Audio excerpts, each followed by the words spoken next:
وَنَقْصٍ مِّنَ الْأَمْوَالِ،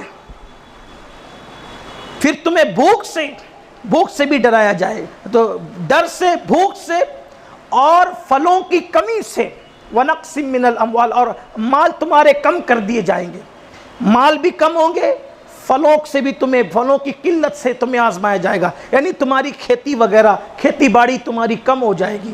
یہاں پر ثمرات سے مراد بعض مفسرین نے یہ بھی قول کیا ہے کہ تمہاری اولاد سے تمہیں آزمائیں، کیونکہ اولاد بھی انسان کا پھل ہوتا ہے، تو اولاد کی قلت بھی ہوگی، مال کی کمی بھی ہوگی، خوف بھی ہوگا، بھوک بھی ہوگا، ان چیزوں سے تمہیں آزمایا جائے گا۔ اور جب تم آزمائے جاؤ گے تو کیا ہوگا؟ اللہ کے وہ بندے ہیں، چنے ہوئے بندے، جب انہیں آزمایا جاتا ہے تو وہ ڈٹے رہتے ہیں، اور جب ان پر مصیبت آتی تو وہ حویلہ نہیں کرتے، شکوے شکایت نہیں کرتے، بلکہ وہ تو کہتے ہیں کہ ہم تو اللہ کے مال ہیں اور ہمیں بھی اللہ کی طرف لوٹ کر جانا ہے۔ اللہ فرماتے ہیں ہم ان پہ درودیں نازل کرتے ہیں، ان پر اللہ کی درودیں ہیں، اور یہی لوگ کامیاب ہیں۔ اب امام علی مقام کو آزمایا گیا، کسی کو خوف سے، کسی کو بھوک سے، کسی کو مال کی کمی سے، کسی کو اولاد سے آزمایا گیا۔ امام حسین وہ ذات ہے جس کو تمام امتحانات سے گزارا گیا، وہاں خوف بھی تھا، 22,000 کا لشکر، کتنا 22,000 کا لشکر، اور یہ کوئی کہانی قصہ یا ناول نہیں ہے، یہ حقیقت ہے، تاریخ ہے، مستند تاریخ ہے۔ 22,000 کا لشکر ہے، ادھر 72 ہیں، اور 72 نفوس میں بھی نوجوان چھوٹے بچے بھی ہیں، نوجوان بھی ہیں، چھوٹے بچے بھی ہیں، یعنی کہ 56 سال کی قیادت سے لے کر 6 مہینے کے معصوم بچے تک۔ پھر کہتا ہوں، ہم جو امام علی اصغر کو معصوم کہتے ہیں تو وہ اصطلاحی اور شرعی معنی میں نہیں کہتے جس میں روافظ کہتے ہیں، ہم لغوی معنی میں کہتے ہیں، اس کو علامہ ارشد القادری علیہ رحمہ نے بھی لکھا ہے، وہاں جا کر آپ دیکھ لیں اس کو۔ تو 6 مہینے کے معصوم بچے تک، 56 سال کے امام حسین سے لے کر سب ہے وہاں، خواتین بھی ہے وہاں، 19 سال کا جوان بھی وہاں، 22 سال کا جوان بھی وہاں، 18 سال کا جوان بھی وہاں، 8 اور 9 سال کے بچے بھی وہاں، سب وہاں ہے، اور پھر خواتین بھی ہیں اور بچیاں بھی ہیں، یہ سب کچھ ہے۔ پھر وہاں خوف ہے، خوف، 22,000 کا لشکر، لیکن امام ڈٹے ہوئے ہیں، بھوک بھی ہے، 3 دن کے بھوکے اور پیاسے ہیں، مال کی کمی بھی ہے، 6 مہینے کا سفر کر کے آئے، اپنا گھر چھوڑ دیا 6 مہینہ پہلے۔ شعبان المعظم کے آغاز میں امام حسین اپنا گھر چھوڑتے ہیں، مکہ شریف آتے ہیں، اور اس کے بعد یعنی 6 مہینے تک مسلسل یہ سفر ہے۔ مال کہاں سے؟ لاک ڈاؤن میں جن کے کاروبار ڈھپ ہو گئے، وہ اچھوں کی ہوا نکل گئی، کروڑوں لوگ مالداری کی سطح سے غربت کی سطح پر آ گئے 5 مہینے کے اندر، وہ بھی کروڑپتی لوگ، لکھ پتی لوگ، سیٹ لوگ، مال کی مندی کی وجہ سے۔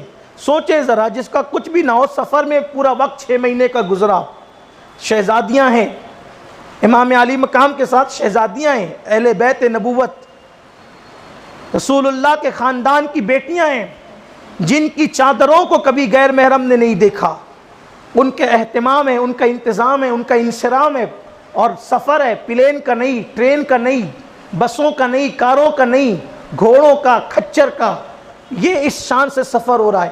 سوچیں ذرا، تھکن دیکھیں، محنت دیکھیں، مشقت دیکھیں، زمینوں کا اتار چڑھاؤ دیکھیں، زمینوں کی قسمیں دیکھیں، یہ حالت ہے، اور پھر وہاں 3 دن کی بھوک اور پیاس ہے، خوف ہے، بھوک اور پیاس ہے، پھر اس کے بعد مال کی قلت ہے، پھر اس کے بعد اولاد کٹنے والی ہے۔ انسان کو اگر خود بخار آئے اور وہ بیمار ہو جائے اتنی تکلیف نہیں ہوتی، بچہ بیمار ہو جائے تو زیادہ ٹینشن ہوتا ہے، کیوں؟ اولاد سے پیار اتنا ہوتا ہے۔ تو امام علی مقام کو سب کے سب امتحان سے گزارا گیا، اور پھر حیرت کی بات یہ ہے، گھر میں بیٹھ کر امتحان دینا آسان ہے، وہ بھی امتحان ہی ہے، لیکن گھر میں بیٹھ کر امتحان دینا آسان ہے، تنہا امتحان دینا آسان ہے۔ گھر سے اتنی لمبی مسافت پر، وادی غیر ذی زرع کہہ لیں اس کو، ریگزار کہہ لیں، ریگستان کہہ لیں، پتھریلی زمین کہہ لیں، ریتیلی زمین کہہ لیں، وہاں اور وہ بھی سامنے دریا لبالب بھرا ہوا ہے، دریا کی طغیانی ہے، اور 3 دن کے بھوکے پیاسے ہیں، ساقی کوثر کے نواسے۔ یہ امتحان ہے، اور پھر امتحان کی آخری منزل، امتحان کی آخری منزل جسے کہتے ہیں جان دینا۔ کسی نے بہت اچھا جملہ کہا ہے، 1442 کی اس پہلی محفل کا ایک مفکر کا خوبصورت جملہ کا، حسین اپنے دور کے سب سے بڑے سخی کا نام ہے۔ کیوں؟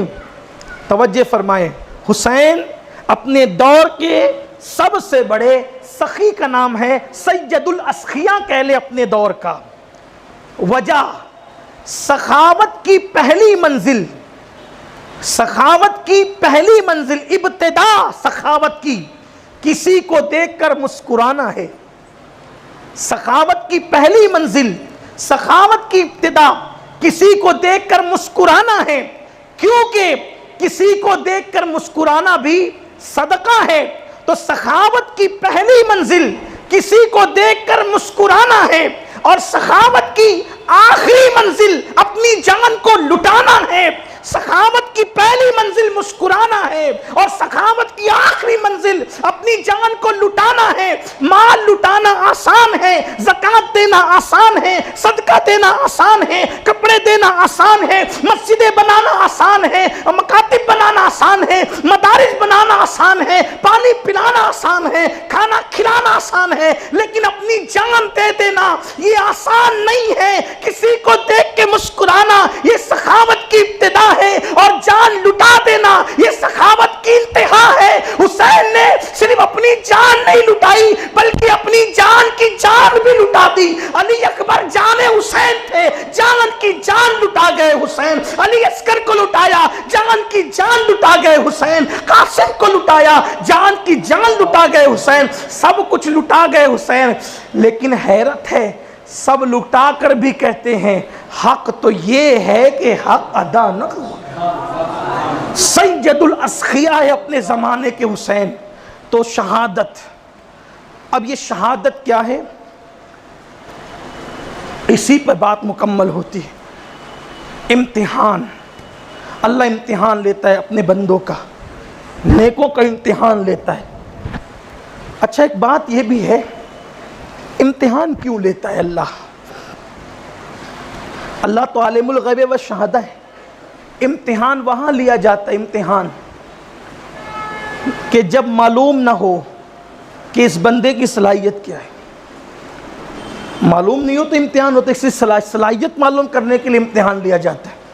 جیسے جب بڑی بڑی ڈگریاں دی جاتی ہے تو ایگزام ہال میں امتحان ہوتے ہیں، صلاحیت کیا ہے معلوم کرو، چیک کرو، تبھی ڈگری دی جائے گی۔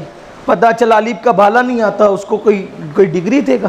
ڈگری سے پہلے امتحان چیک کرو صلاحیت کیا ہے۔ اچھا نہیں معلوم والا چیک کرتا ہے صلاحیت کیا ہے، لیکن اللہ تو عالم الغیب والشہادہ، تو نہیں بنایا ہے سب کو، تو سب سے بہتر جانتا ہے، تو کیوں امتحان لیتا ہے؟ تو بتایا گیا کہ امتحان 2 مرتبہ ہوتا ہے، یا 2 وجہ سے ہوتا ہے۔ ایک تو صلاحیت نہیں معلوم ہوتی ہے تو امتحان ہوتا ہے، دوسرا صلاحیت معلوم ہوتی ہے لیکن شاگرد سے محبت بھی ہوتی ہے، تو دوسروں کو بتانے کے لیے لوگوں کے سامنے شاگرد سے پوچھا جاتا ہے بھئی بھلا بتاؤ یہ فلاں سوال کا جواب کیا ہے، تو شاگرد کی صلاحیت کا اظہار دوسروں کو بتانے کے لیے، تب استاد تو جانتا ہے میں نہیں پڑھایا ہے، میں نہیں لکھایا ہے، میں نہیں تربیت کی، میں نہیں سمجھایا ہے، لیکن دوسروں کو بتانا ہے نا۔ کئی لوگ یہ نہ سمجھے کہ اچھے نمبر دیا، پیار کیا، اچھی ڈگری دی تو استاد شاگرد میں کچھ سیٹنگ ہوگی، نہیں، کہا یہ صلاحیت دیکھ پہلے کہ میرے شاگرد کی صلاحیت کیا۔ بلا تمثیل پیدا ہوتے ہی جوانان جنت کا سردار بنایا، ایسے نہیں بنا دیا، ایسے نہیں بنا دیا، کہا کیا امتحان لیں گے۔ معاذ اللہ کل کوئی بدبخت کہتا نبی کے نواسے تھے اس لیے جنتی جوانوں کے سردار ہو گئے ہیں، اور معاذ اللہ کوئی خارجی یہ بھی کہہ سکتا تھا، کوئی ناسبی یہ بھی کہہ سکتا تھا یہ صلاحیت تو تھی نہیں، بس خاندان کی بنیاد پہ نام چل گیا۔ تو قدرت نے کہا کربلا میں آ،